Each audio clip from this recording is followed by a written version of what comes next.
In crises, winning organizations act like startups. That's a quote from the latest best-selling business book, The Flexible Method. And it's very telling because it indicates that traditional management techniques, the ones we get taught in business schools and read about in business books, are no good. They don't actually do what they're purported to be able to do. They fail when tested. The flexible method, or what we call the adaptive entrepreneurial method, represents the alternative approach, adapting to emergent events as they occur rather than trying to predict them and control them. This is the Value Creators Podcast. Value creation is the sole purpose of any business and every business, and for all of us as entrepreneurs.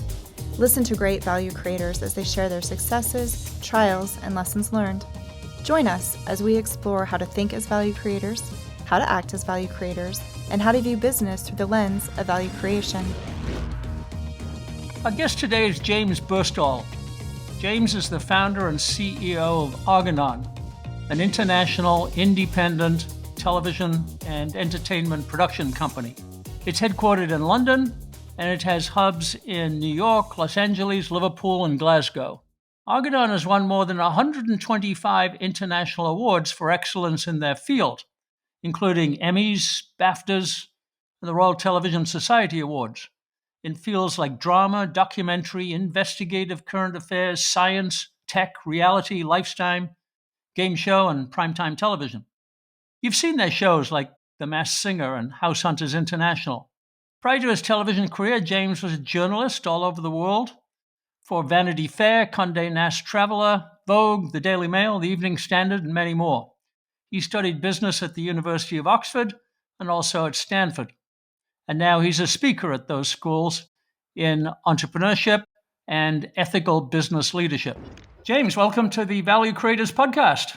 Thank you very much, Hunter. It's great to be here with you today. There's a big debate going on among consultants and management gurus and academics, James, about the future of management, where we stand today. Is it a science? Is it a process? Is it a set of tools that you can learn at business school and follow throughout your whole life? You've written a very original book called The Flexible Method, subtitled Prepare to Prosper in the Next Global Crisis, which is one of the contexts. But you say management's none of those things. I translate it as it's a mindset.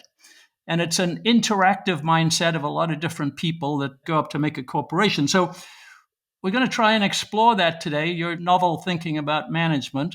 You're CEO of Argonon, which is a very important and major player in the entertainment industry. Tell us a little bit about yourself and how you founded Argonon and about the company Argonon, so we have some context. Thank you all. Yeah, my name is James. I'm chief exec of an independent media group called Argonon. We are based in London with offices in New York, Los Angeles, Liverpool, and Glasgow. We produce content across all the platforms, from Netflix, Amazon, Discovery, Nat Geo, the BBC over in the UK, Channel 4, and so on. I am an internationalist. I mean, I have family, 50% of my family is in the US, based in New York. I've got 3 wonderful nephews and nieces living in Manhattan, and family also in the UK. And actually, in my business, the entertainment business, the axis between the US and the UK is absolutely critical. We do really dominate the media industry globally. So I've always worked in the US and had bases and hubs in the UK as well. And the two are symbiotic and feed each other with creativity and pushing boundaries and so on. I started out as a journalist, actually working for Condé Nast and, the big titles like Vanity Fair and Condé Nast Traveler and Vogue and those amazing monsters of British journalism in New York, Tina Brown, Anna Wintour and Harold Evans. So I cut my teeth with the tough guys. Actually, at that time, I was based in Paris, but I was working for those guys in New York. And then I went into television when I came back to London after a while. This was in my 20s, and set up my own company because I really wanted to be able to do a whole range of different kinds of programming, whether it was investigative, current affairs, documentary, music programming, reality shows, Saturday night entertainment, big singing and dancing formats, or indeed scripted drama. I love all of those things, and I have expertise in all of them. And when you run your own company, of course, you have the luxury to be able to play in all of those different pools, which is just kind of suits my mentality. It's also good for business because being diversified in the world we live in, I think, is absolutely critical. In my industry, things go in and out of fashion. One minute everybody wants documentary, the next minute nobody wants documentary, and everyone wants feel good shows like The Masked Singer. You probably know The Masked Singer on Fox TV. We produce it for the ITV in the UK. And then the next minute, everybody wants science and technology. So we produce amazing shows like Mysteries of the Abandoned, where we go around the world finding incredible engineering projects that were cutting edge at one time in the past and then suddenly became obsolete. By having a diversified portfolio of business, one, it's interesting for me as a creative, and two, it gives me a good kind of mean of mental health stability, frankly. It's good for the bottom line because things go in and out of fashion. You have to be flexible. You have to accept in my industry that sometimes things are a huge hit one day and then the next day they bomb and they get cancelled. So you have to replace it. This kind of flexible mindset, this diversified mindset is very much built into not only our industry, but also the very structure of my business. So when COVID came along, we'd been thinking about a methodology. We've been working on it since the credit crunch. And we really kind of honed it down during COVID. And I thought, this is going to be, I hope, a useful manual. I wrote it to be a source material, if you like, for future generations. And there wasn't anything like that for us when we entered COVID. So I thought I'd put it into black and white. And I hoped it would be purposeful. And in fact, it is getting a lot of traction, been doing extremely well. We've launched it in both the US and the UK. I'm getting a lot of very positive feedback from people from many different industries, many different sectors. Yes, sure, we do use the entertainment business as a good example of smaller independent businesses that we're used to working on tight margins. We're used to pivoting on the spot. If something doesn't work, we have to try something different, being willing to adapt, to supercharge our creativity. And frankly, that mindset, which you talked about earlier, is a backbone of the independent production sector. And I think many businesses across all industries would really benefit from adapting and adopting a flexible mindset, because we live now in a time of permacrisis. It's not one after the other. It's multiple crises simultaneously, whether it's Ukraine or climate change crises or the credit crunch or a recession or inflation. They just keep coming at us. And sadly, that's the world we live in. But I'm not a pessimist. In fact, quite the opposite.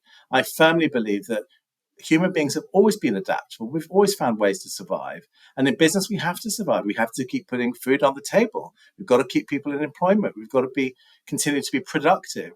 So how do we adapt ourselves to living in this world of constant flux? And we can turn it to our advantage. So you talk about future-proofing your business, which is a neat concept in this area of constant change and constant crisis. You say that every crisis is unexpected. So how can you anticipate something that's unexpected? It sounds a bit zen to me, but what's the flexible method for anticipating the unanticipatable? Good point. I mean, yes, we have to be open-minded. We never predicted exactly what COVID would be. There were people and governments who were predicting different kind of health crises. We saw SARS. I think it should have been a very important wake-up call for us many years ago over in Asia. But we didn't exactly predict COVID. The truth of the matter is we can't know exactly what's coming our way. But what we can know is that it's going to be huge and it's probably going to be global and it's going to challenge us to the max. So what can we do? Well, this is the first part of the book, the first chapter. We must prepare. That means investing in technology. We invested in Teams long before we needed it. And then when COVID came along, I moved 1,500 logins off-site and online in 48 hours. It was a seamless move.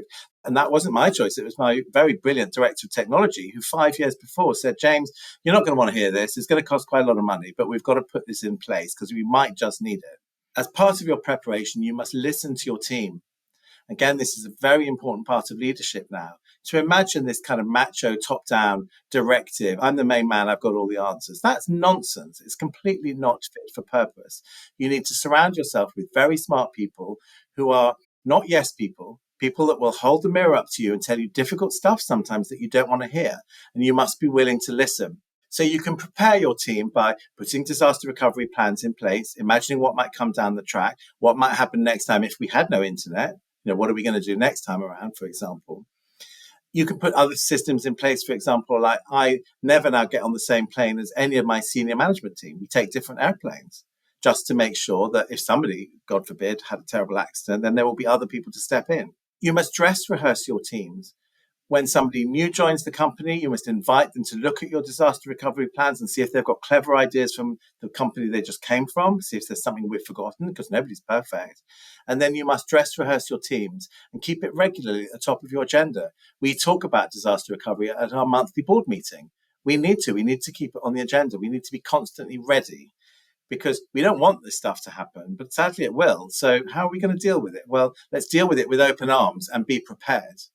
Don't predict, but prepare. That's a clever contrast. And you said something interesting about investment, James, which you invest in the future without knowing what the future is. That's a really hard resource allocation decision to make. How do you do that when you've got all of the possible things you could invest in? You don't know what the future is. How are you thinking about prioritizing or allocating? How do you do that? Well, again, you lean on your team. In the instance of technology, I absolutely trust my director of technology. He's been with me for 15 years. He doesn't like spending money. He's kind of tight-fisted, actually. He really doesn't want to spend money if he doesn't have to. But he will say to me, tough stuff. And I'll give you another example, Dark Trace. It's an amazing security system, which cost, in the first instance, many tens of thousands of dollars to install. But you know what? It is protecting us and capturing thousands of malware attempts on our internet system on a weekly basis. So we had a bit of a scare recently. Thankfully, nothing bad happened. But again, my director of technology said, you know what, James, unfortunately, there are people out there who are getting more and more sophisticated at hacking stuff. We work with some major celebrities. We also do some highly sensitive current affairs investigations into big public figures. We did a big investigation into Epstein, for example, recently. Now, of course, that's highly sensitive data. You don't want hackers accessing that stuff. And if it's celebrities, you don't want them accessing personal data. Of course not. It's our duty of care to protect these people. So what do? Well, you put systems in place whereby you're going to do your best to be protected for whatever may come down the track. Now, it's not just technology, it's other things too. You know, AI, for example, is a major priority for us to be considering right now. We are working with AI in monetization and distribution and so on. We are not yet using AI in my business for ideation, for ideas creation. But we're doing a lot of research in this space and talking to a lot of people who are, and I'm of this opinion, that I'm not frightened of AI. I think it is a very exciting, innovative new future.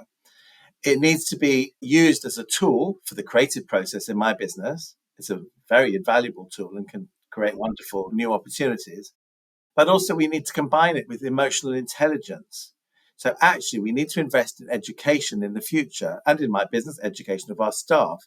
How do we educate our people and the next generation to be emotionally intelligent around artificial intelligence so they can use it wisely? Yeah, I'm in the same camp you are. We'll find the ways that the humans can utilize AI in a much better fashion than either independently. Let me pick up on a couple of subjects here that are important to management thinking. James, you mentioned teams and the importance of teams and listening to your teams. There's kind of an emergent thinking about team science. How do you make the teams best? How do you compose them best? How do you put the right people together best? How do you do cross-functional teams?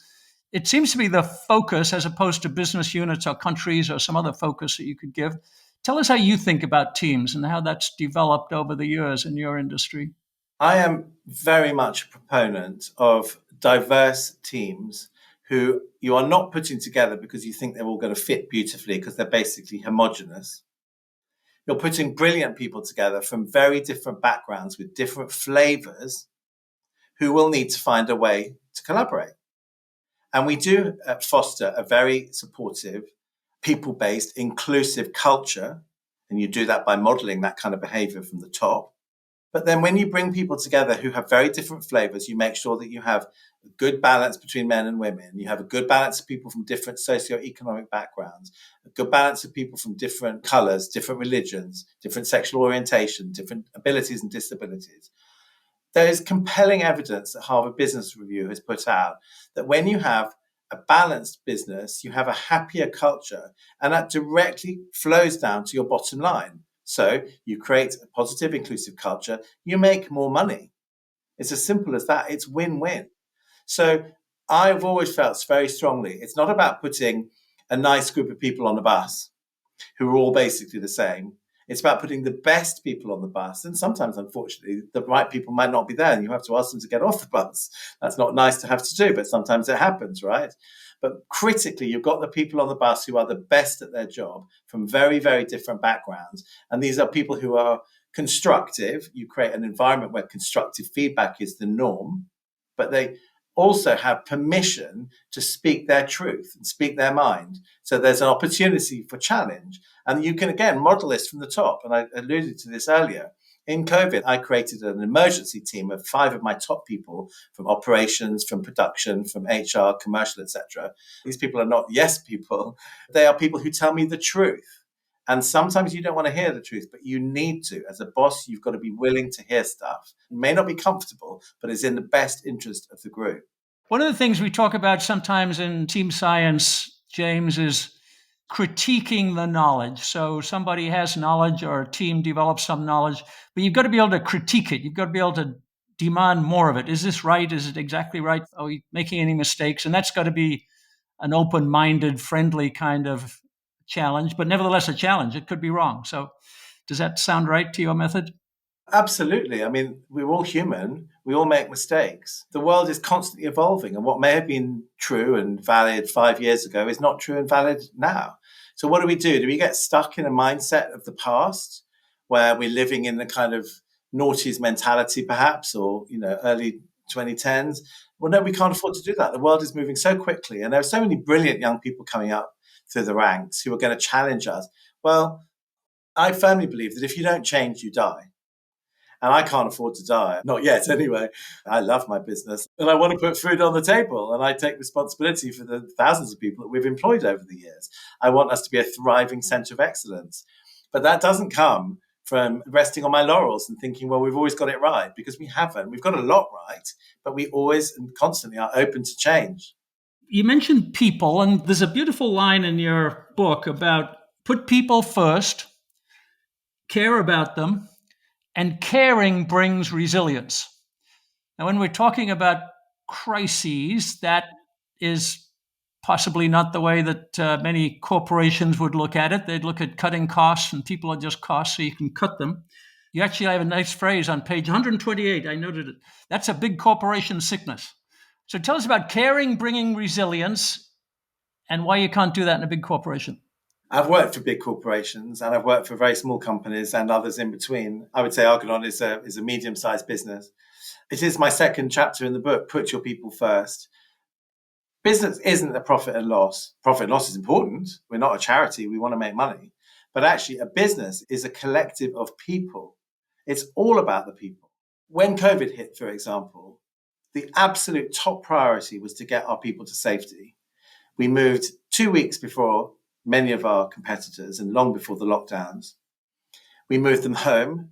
We made sure that people were safe. We made sure that their parents, elderly parents, were safe. We made sure that the children had food on the table. We made sure that where possible they had high-speed Wi-Fi, and if they didn't, we put methods in place to make sure that they could get it pretty damn quick. I started reaching out and communicating daily because in my industry, there's a lot of people in their 20s and early 30s, many of whom living in rented accommodation or shared apartments and what have you, who felt very frightened. I felt terrified. I think many of us did. So we made sure that our people, first and foremost, were safe. Then we treated our people with authenticity. And we said as a management team, we do not have all the answers. We don't know where this is going. And in those very first few days, we thought we might all get sick. My goodness me. And there were loads of different weird theories flying around, weren't there? About, you can't pick a letter up through your letterbox because it might have, some ghastly disease on it, or dogs and cats carry COVID, all this stuff, It was very scary. So by putting people first, we sent a very important message. We said, we value you and your health comes before anything. Now, what does that do? That sends out a very critical message to your people, which will then come back to remind you months and months later, you cared about us. The chips were down. I was facing an existential threat. I was told in my company that production would probably completely come to an end for 12 months, from March 2020 for 12 months. If we don't produce, we have no income. And if we have no income, we have no business. We can't pay our bills, our people. So it was an existential threat we might go under. And I talk a little bit about it in the book. I thought, my goodness, this precious baby that I've built over 20 years may very well just collapse and die any minute. That's very frightening. But we took a deep breath. I'm not a big fan for oversharing. I was authentic, but I kept some of the darker stuff from, my private life. I didn't have to share all that with my team, obviously. Oversharing is not a good thing, especially in a crisis. Little by little, initially hour by hour, and then sometimes morning, then afternoon, then day by day, then week by week, we started incrementally increasing our activity. And at that point, it was very important to celebrate every tiny win. And we put into place, for example, at the beginning, some very detailed COVID protocols in order to try to convince the BBC and ITV in the UK and some of the big networks in the US, Discovery, that it would be safe to get back if we put people into bubbles, we washed everything down, sanitized everything between shots. We used local crews all over the planet rather than flying people. Obviously, people were grounded. No one could fly airplanes at that time. And we came up with these very, very detailed protocols. And you know what? Our teams, who had been waiting in the wings fearfully, but listening carefully to what we were saying, they rolled up their sleeves and they came up with incredible, inventive, outside the box thinking. Discovery, for example, we make a big show called House Hunters International, which is on HGTV, part of the Discovery family. That shoots all over the world every single day of the year. Now, we couldn't film that show, and we produce hundreds of episodes of it every year. It's a major, major employer, an amazing, huge American team, mostly coming out of New York. So what did we do? Well, one of the lead executive producers said, right, we're going to find crews all across the planet who have never done primetime American television before, but have got some talent. And you know what? I'm going to direct them from my apartment on the East Coast. And I'm going to use WhatsApp, and I'm going to use FaceTime. And I'm going to use any other method that I can find. And we're going to shoot drone sequences. We're going to shoot action shots. We're going to work with these local crews. We're going to train them up. And I was like, okay, this is really bold. But, we've got to think radically. And I listened to this very smart woman. She went and shot a big show in Guatemala. Obviously, she was in New York, but the team were in Guatemala. And then some weeks later, the first rough cut came in. And it popped up in my inbox. And my heart was going, ba-dum, ba-dum, ba-dum. What's it going to look like? Is it going to look like primetime American television? High production values. I really honestly didn't know. I hoped and prayed, but I didn't know for sure. Within a matter of seconds, I thought, I can't tell the difference. They have pulled magic out of the hat. They have produced this extraordinary piece of work with crews all over the planet who've never done American television before, but had a little bit of form, but they've been trained up. And you know what? Since then, what's happened is we now have 100 crews all across the planet producing primetime shows for us. And we fly our team much, much less. It's much better for the environment. We are not racking up tens of thousands of air miles. Much better for the environment. So actually, thanks to COVID, we've improved our business model. It's discovery in economic terms, right? You didn't know that was going to happen, but you experiment, you do things, you act. So you didn't sit around thinking about it. Your producer acted. It's a great lesson. And all those clever people who support her in New York, and all those clever people around the world who picked up the baton and ran with it, they rolled up their sleeves and said, you know what, we can do this. And they did. So one of the things that binds us all together, another chapter of your book, James, is purpose. And again, there's a lot of talk about that these days. I am a bit cynical sometimes. It seems like it's PR. It's the mission statements and the vision statements are for external consumption, not internal consumption. But yours is very much internal, and you introduce a new term, calm purpose, which is leadership with a purpose but not flashy. So tell us how you think about purpose and how you get people to share that purpose. Well, again, I think a lot of it is about authenticity. I do care passionately about my business, and I set it up actually because it's no secret that the media industry can be a bit of a nest of vipers. There are some pretty tough people out there, and it is a cutthroat industry, and you have to have pretty thick skin to survive in it. I care about what we do. I take great responsibility for the fact we speak to tens of millions of people across the planet every single day.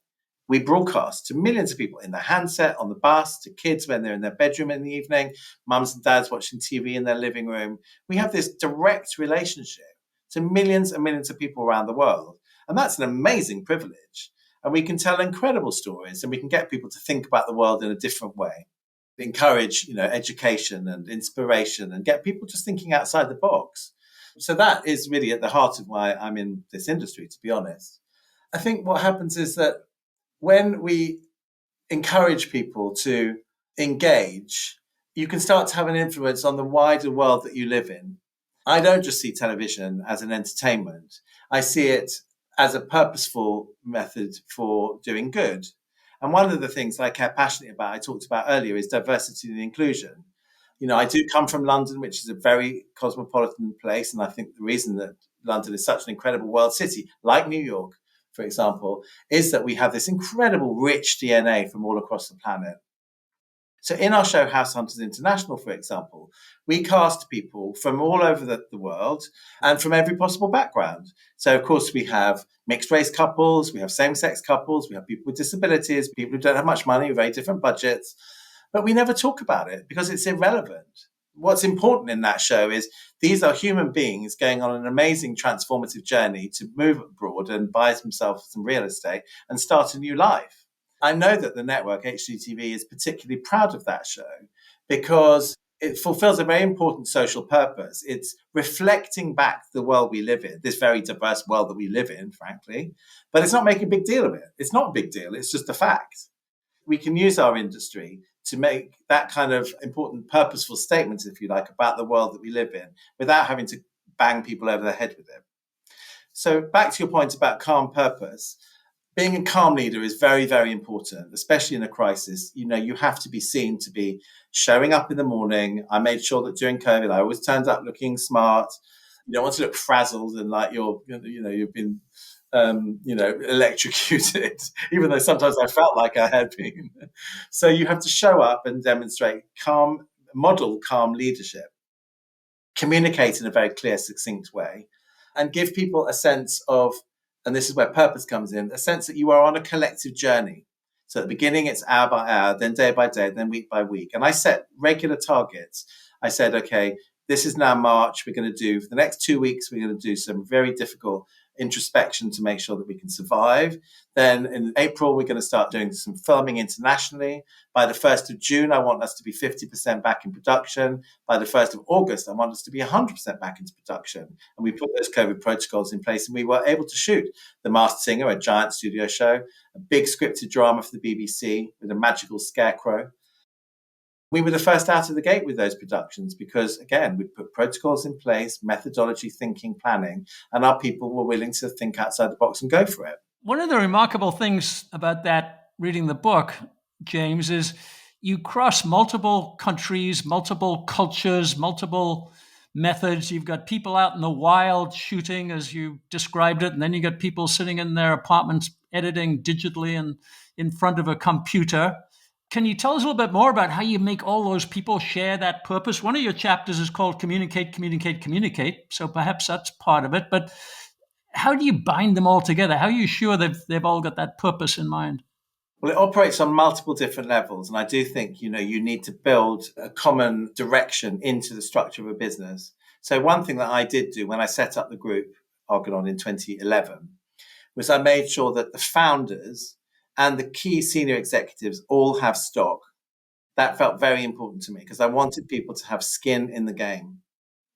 Subsequently, as we brought more people in and we have brought new companies in and we've done joint ventures and bought some other companies along the way, I've always made sure that people have equity because I want people to feel that if you do well, I do well. If I do well, she does well. If she does well, it's good for him over there. So there is a sense that even though, we are a creative business and there are 9 companies in the group, they're a little bit in competition. That's the nature of creative people.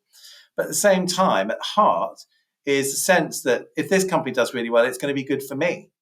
And if I do really well, it'll be really good for them. So there is a sense of commonality and that's built into the infrastructure. Now, I know that quite often in larger companies, this idea of ownership of stock and shares is not popular. But I believe it's an absolute critical part of the backbone of my business because people feel that we're in it together. Now, then you build into that all sorts of ways of communicating. So I do have multiple different groups. I have a strategic operations board where legal, commercial, HR, and finance and operations, they talk and they meet together on a regular basis. So there's a real sharing of intel from the engine room of the business, of people sharing what they're hearing and what they're seeing, and that then is passed up to the board above, so we get to hear it as well. So it isn't just all happening in a vacuum. There are opportunities like that to share on a regular basis. And also, I have to say, the building that we live in, both in London and in New York and Los Angeles, they tend to be buildings which are very kind of open, not all necessarily open plan, but we make sure that we have a great kitchen, because the kitchen's the most democratic, important room in the building. It's where everybody meets. It's where I go and I meet and I make coffee and I chat to the receptionist. And it's great for her to hear me talking about this, and I like to hear what she's talking about. And then, you bump into people. So actually, all of our buildings, we always make sure there are common spaces, but also places where people are just going to kind of just rub shoulders and hear stuff. It's all part of creating a community. You're redefining equity in a way, James, or maybe going back to what it originally meant, which is we've all got shares in the business. We're all in this together. What's good for one of us is good for all of us, as opposed to the casino version of the stock markets and the financialization of corporations now. So it feels like you've been able to shift the concept of equity more to the team and the people, and we're all in this together, not gambling. Don't get me wrong, it's very incentivizing. It is about helping us all make more money. It gives us a better quality of life, and we spend a lot of time at work, more time at work, frankly, than with our families. But when you have a sense of ownership, you work harder because you're passionate about what you're doing. And, productivity in my business has absolutely shot up, partly due to COVID, partly also now due to this new, embracing this hybrid working. So, for example, I have 2 lawyers in my team who are single mums. They are brilliant lawyers. They haven't seen much of their kids for years because they leave and they commute on the train in the morning, and then they come back in the evening and the kids are gone to bed. And that's tough. But, it's a fact of life. Of course, there are lots of single parents in the world, and there are lots of brilliant lawyers. So how do we make the two compatible? So by allowing people and embracing this idea that, okay, so Tuesday and Thursday afternoon, you want to be at home because the kids come back from school at 3-4 o'clock and you want to be there and you want to cook them dinner. That's absolutely fine. In return, you okay working Sunday morning? Does that work for you? Well, great. If that works for you, then I'm happy with that. We're a deadline business. We've got to make sure we hit the deadline, give the client what they need at the end of the contract. But if you do that in your time on a Sunday because you want Tuesday afternoon off, that's absolutely fine. I wanted to go back to ingredient of calm purpose before I forget it, James, which is radical determination. It sounds like a secret ingredient. We talk about that in entrepreneurship generally. Do you have it and other people don't? Can you instill it? Is that a shared value, radical determination? It is a critical part of the flexible method. So when you have done your research, you've listened to your people, you've gathered all the information available, you've heard the tough stuff, you've taken time out to process, then you come back to your team and say, okay, right, we've thought about this, and the best idea on the table is this one. Let's go for it. At that point, you absolutely have to muscle up. You've got to follow it through with fierce resolve. Because in business, you have to know that, and your clients have to know, and everybody around you has to know that when you've made a decision, you mean it and you make it happen. And what's the radical part of that? The radical part of it is you have to follow it with bloody mindedness. You have to push it through. That means being tough. I'm a Taurus. I can be a bull at times. And when you've made a decision, you've got the destination, you've got to go for it. And along the way, you'll hit bumps. And along the way, there'll be people that maybe slightly freak out and say, are you sure this is right? You've made your decision. You've got to make it happen. So that brings us to adaptiveness, which is another chapter in the book and an important part of the flexible method. So here's your radical determination. You're absolutely committed to getting that decision implemented and getting to the end. And yet we have to be adaptive, which I read as responding flexibly, to use your word, to unexpected changes. Can you put those two things together, adaptiveness and radical determination? Radical determination comes in on an individual project, an individual thing that you decide that you're going to push through. The adaptiveness comes in when you have to scan the horizons to see where the opportunities are and where maybe old ways of working are no longer fit for purpose, and you're going to have to think outside the box and feel the fear and do it anyway. I'll give you one example. In the credit crunch, and this is where we started the flexible method, I have a scripted company, and scripted programming is very tantalizing and exciting and can make good business, but it's also tough and very long to develop. Now, back in 2007 and 8, we encountered obviously the credit crunch, and we knew that we had to get something scripted off the ground somewhat quickly in order to keep that business going. So we looked around the horizon, and in the UK, we realized that the BBC has an arm called CBBC, which is Children's BBC, which, because it's a public service broadcaster, has guaranteed money. Now, remember, in the credit crunch, there was no cash floating around. The advertising industry had collapsed. So anybody who runs a commercial channel had no money. So they weren't commissioning anything. So again, we were faced with total shutdown of green lights and business and income. But the BBC, and this particular part of the BBC, had a pot of money to spend. So we thought, okay, right, well, let's go for it. And again, radical determination, fierce resolve. I put my main scripted guy onto it, and I said, listen, we've always been a bit snobby about CBBC. We don't really want to make kids drama, but actually right now we can't be too fussy. We've got to get the business wherever we can. Go for it. So we gave him a little bit of money. He started developing some projects. He developed 3, took them into CBBC, and they rejected them all. So that was a bad start. Radical determination comes back again. It's like, we think we're onto something. We just didn't get it right first time. Yeah.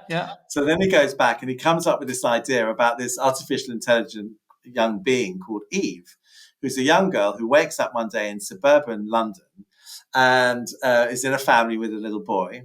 And we realize that this is day 0 because she is a robot. She's an invented synthetic human.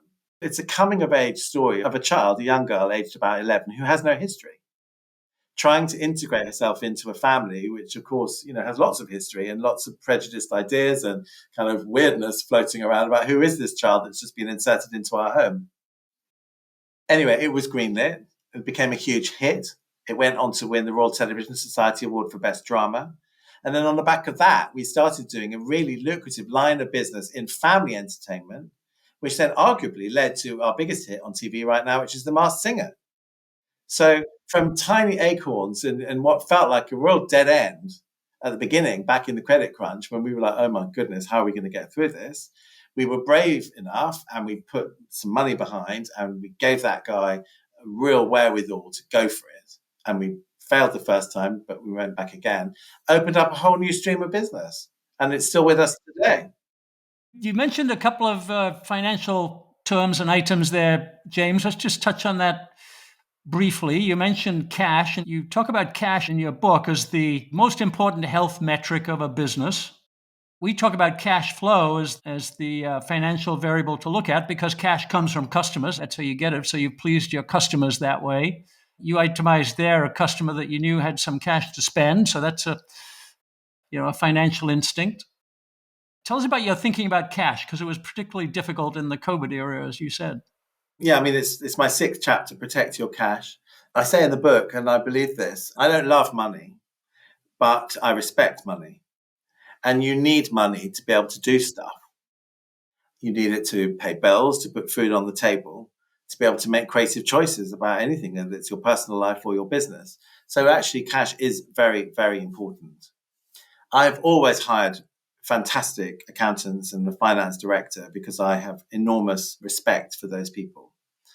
And in my business, where creativity can go completely wild and off the scale with wonderful imagination, you've got to have very, very tight management controls around it to make sure that you retain your profit and you run a successful business. So there does come a point in any crisis when you're going to have to do open heart surgery. And I talk about that in the book. And we did that in the first 2 weeks of lockdown. We made sure that everybody was safe, everybody was at home. And then we started to go through from top to bottom the business. What can we sustain and what might we have to make difficult decisions about? And I knew the first thing I had to do was take a pay cut. So I immediately took a pay cut. And I encouraged my senior management team to consider doing the same. Some of them did, not all, but I accepted every single decision. Then we started going through every single line of the business, and we do hire a lot of freelancers in our industry, and they unfortunately were not very well supported by governments in either the UK or the US.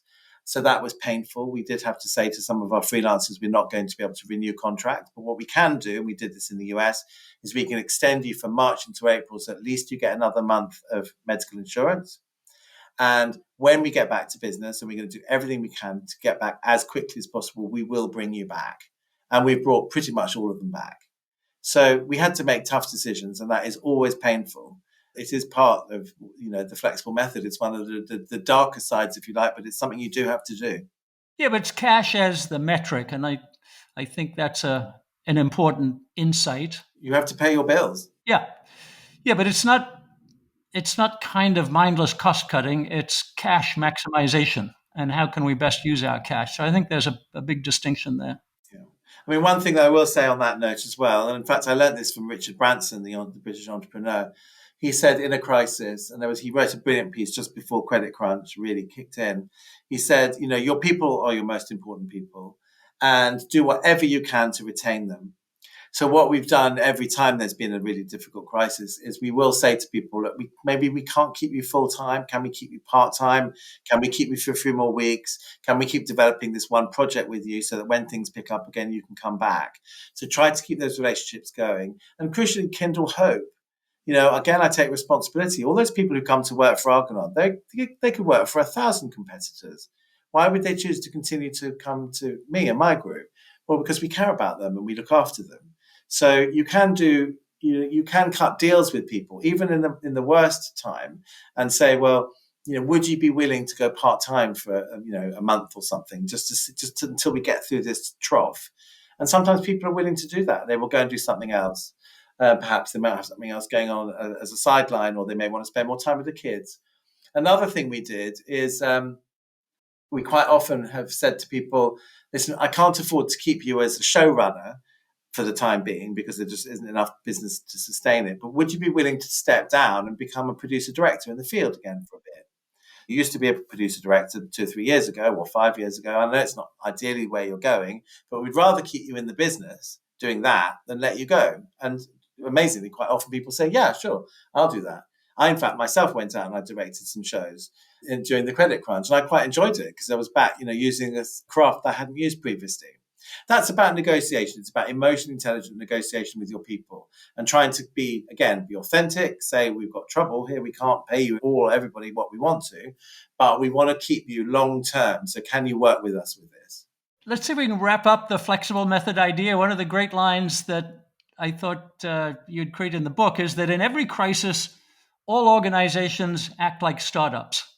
And that's a great summary. We talk about entrepreneurial management, which is the same kind of thing. So I would say that means you can't have any waste in an entrepreneurial startup firm, but you do have a lot of experimentation. You're not sure what's going to work. You don't know your pathway. You're, maybe as you put it, preparing for the future that you don't know about. How would you wrap up the flexible method? Is it entrepreneurial? If you were summarizing at a cocktail party, what would you tell people? Well, the first thing I will say is it's at heart, you must remain restless. Restlessness is critical. You can never rest on your laurels. Again, the path through history of large businesses that rest on their laurels, that don't embrace change, that don't embrace innovation, they collapse and die. Now, that's not an option for me. And we're better, frankly, we're better than that as a human race. We can remain restless. So keeping that sense of open-mindedness, constantly allowing new people to come into the business, listening. I'm an avid reader. I'm constantly absorbing and listening to podcasts. I'm constantly trying to make sure that I'm keeping up with the game, if not trying to be ahead of the game if possible. And then the essence of the flexible method is, I hope what's come across, by being very emotionally intelligent, by putting your people first, by making sure that you are authentic, by being a leader who is both calm and purposeful and willing to set a framework, by leading by example, and if necessary, taking a pay cut, by kindling hope in your people and trying to care for your people as you go, we didn't touch on this, but by retaining your values, diversity, inclusion, climate change, these are things that are very important to us as a business. And in times of crisis, you can't just dump them and let them go. You've got to keep them going. If anything, you need to ramp them up. And then as you start to come through and you supercharge your creativity and you keep an eye on the horizons, you make sure you're open to change and transformation, then you will reap the rewards because your people will go, you know what, this company care about me. I will roll up my sleeves and I'll do everything to keep us not only working, but growing and taking on our competitors. And then at the very end, you must thank your people. You must reward your people and then reflect about what did we do right? What have we got to do differently next time? And then get back to prepare. Last question, James. Can we teach this? Can we develop a business school course on the flexible method, or is it comes from the wonderful, rich experience you and your collaborators have had, and the crises you've been through, and it's not teachable. It's only experiential. I would love it to be teachable. I wrote the book to be purposeful. And you know what? There are many interviewees in the book who work in agriculture, in real estate, in politics, in the legal profession, in medicine, in concerts, in running venues, running hospitality, running gyms, all the different industries who are impacted by all of the crises we've been through the last 20 years. And in every single industry, I found inspiring leadership, people who are already practicing the flexible method. They just hadn't had a name put to it previously. So I absolutely think it's learnable. As I said, I didn't write it to sit on a shelf. I wrote it to be evolved and to grow and to be improved. I encourage and want feedback because we're all in this together. Good. Well, James, thank you very much. We'll link to the book for our listeners. We'll publicize it in the ways that we can, and we certainly will try to spread the word about the flexible method. I think it's on the cutting edge of thinking about business and commerce today, and thank you for writing it. Congratulations. Thank you so much, and such thoughtful questions. I appreciate it. Thank you. Thank you. This has been another episode of the Value Creators Podcast. Thanks for listening. You can visit thevaluecreators.com for links and resources related to this episode, and check out hunterhastings.com for more content on entrepreneurial business management based on value creation principles.